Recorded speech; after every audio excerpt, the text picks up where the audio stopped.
আপনি মোহাম্মদপুরে এসে আপনি বলতেছেন যে আমাকে ফোন দেন নাই, তাহলে আপনি স্টুপিড না?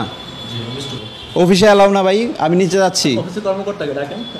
অফিসে কেউ নাই, আমি নিচে যাচ্ছি। না না, আপনি আপনার সাথে এখানে কথা বলুন। আপনি ফাতেমা বিনতে আলমকে চিনেন? হ্যাঁ চিনি। তার সাথে আপনার কিসের সম্পর্ক? আমার একটা রিলেশন ছিল।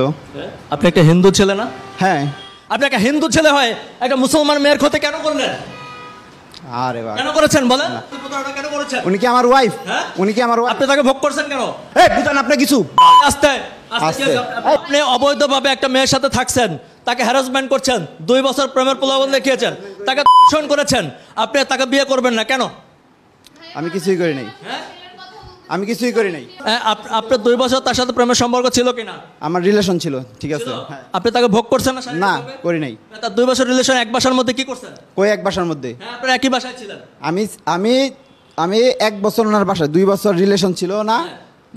ওনার সাথে 1.5 বছরের রিলেশন ছিল। ওনার সাথে 1.5 বছরের ছিল ওনার ওনাদের বাসায় আমি সাবলেট হিসেবে ছিলাম। সাবলেট থাকার 6 মাস পরে ওনার সাথে রিলেশন হয়েছে। তার মানে এই না যে তার সাথে তারপর রিলেশন ব্রেকআপ। বুঝেন না কথা? শেষ, এখানে শেষ।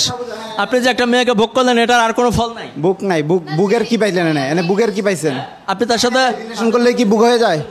ভোগ হয়ে যায়। রিলেশন করলে বুক হয়ে যায়। সে তো বলেছে, সে তো বলেছে আপনি পৃথিবীর সবাই তাহলে বুক করে। পৃথিবীর সবাই তাহলে বুক করে। আপনি তো এভাবে ভোগ করতে পারেন। বুক করে বুক হয়ে গেলে আপনি তাকে প্রলোভন দিয়েছিলেন না যে তাকে বিয়ে করবেন? কিসের প্রলোভন দেয়াইছি? বলেন না তাকে বিয়ে করবেন, সংসার করবেন। না না, একটা রিলেশনে গেছি, শেষ। এইটাই তো রিলেশনের। আমি এটা বলেছেন কিনা? রিলেশনে গেছি, এটা বলে তাকে ভোগ করে বলি নাই, বলি নাই। এই আপনাকে সে ভোগ করেছে না? জি জি, যে সম্পর্কে আসার আগে সে এগুলো সব বলেছে, সে বিয়ে করবে, সংসার করবে, এগুলো সব বলেছিল। মানে এটা প্রমাণিত। এই হচ্ছে খারাপ। আপনি তাকে ধর্ষণ মেয়ে, করেছেন। খারাপ মেয়ে। সে খারাপ মেয়ে, সে খারাপ মেয়ে, আপনি তার কাছে গেলেন কেন? ওই আবার জানলে কেউ যায়? ওনার সাথে আমার সম্পর্ক ছিল না ওই সময়। সম্পর্ক না, এক ধরনের ফ্রেন্ড সিস্টেম ছিল আর কি, যে আমরা হচ্ছে ফ্রেন্ড সিস্টেম। এটা নতুন একটা ফ্রেন্ড। এটা ফ্রেন্ড সিস্টেম না।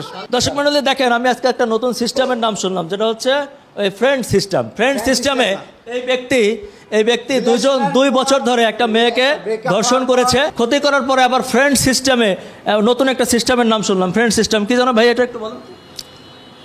মানে একজন হাজব্যান্ড ওয়াইফ, ধরেন তাহার হাসান মিথিলা, তোর ব্রেকআপ হয়েছে, বিয়ের ডিভোর্স হয়েছে, এখন এরা ফ্রেন্ড হিসেবে আছে। কি জন্য ফ্রেন্ডরা? মানে কি, মানে যাদের হচ্ছে যোগাযোগটা, এটাই আর কি। দর্শক মণ্ডলী, সোশ্যাল মিডিয়ার বদৌলতে আমরা দিন দিন আধুনিক থেকে আধুনিকতর হচ্ছি। এখানে ফ্রেন্ড, বয়ফ্রেন্ড, আলগা ফ্রেন্ড, আজকে আবার একটা নতুন সিস্টেম শিখলাম, ফ্রেন্ড সিস্টেম। মানে আপনার প্রেমিকা ছিল, তার সাথে সম্পর্ক করেছেন, ফিজিক্যাল রিলেশন করেছেন, বিয়ের প্রস্তাব দিয়ে মানে বিয়ের কথা বলেছেন, বিয়ে করেননি, আবার ফ্রেন্ড সিস্টেমে চলে আসছেন। দেখেন উনি কত সুন্দরভাবে আমাকে বোঝায় দিলেন। ফ্রেন্ড সিস্টেম না, ফ্রেন্ড কথা বুঝেন তো আপনি? জি জি, ফ্রেন্ড। এটিএন বাংলা কি করেন আপনি? ফ্রেন্ড সিস্টেম কি? ফ্রেন্ড বলছি, ফ্রেন্ড সিস্টেম না। মানে এটা আমার দুর্ভাগ্য ভাই। আমি আসলে এটিএন বাংলায় এতদিন চাকরি করে, রিপোর্টিং করেও এখনো ফ্রেন্ড আর ফ্রেন্ড সিস্টেম বুঝি না। এটা আমার দুর্ভাগ্য। আপনি না বুঝলে কিছু করার নাই। এটা হচ্ছে আপনার। এটা কি আমি পরে আসবো আপনার কাছ থেকে একটু শেখার জন্য? আইসেন।